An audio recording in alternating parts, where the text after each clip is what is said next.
আল্লাহ কি বলেছেন, তোমরা কি ভেবেছো পরীক্ষা নেওয়া হবে না তোমাদেরকে? এই পরীক্ষা দিতে হবে পৃথিবীতে মৃত্যুর আগ মুহূর্ত পর্যন্ত। এই পরীক্ষা দেওয়ার জন্য যোগ্যতা অর্জন কিভাবে করবেন? সুস্থতার মাধ্যমে। অযোগ্য লোক আগেই পরাজিত, অসুস্থ লোক আগেই লুজার, কারণ সে নিজেকে ঠিক রাখতে পারেনি, নিজে চলতে ফিরতে এখন আর পারে না, সে আবার ভাবে কঠিন কিছু সে অ্যাচিভ করবে, সে তো ফেইলিওর।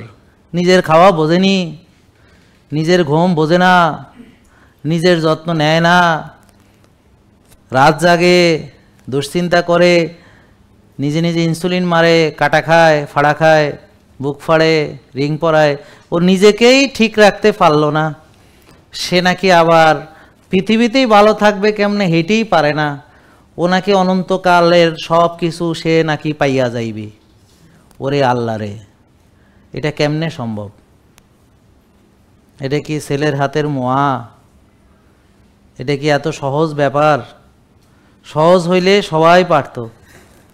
এটি কি সহজ? সুস্থ থাকা আরও কঠিন। ওই জান্নাতে যাওয়া যতটা সোজা, তার চেয়ে বেশি কঠিন হলেও সুস্থ থাকা।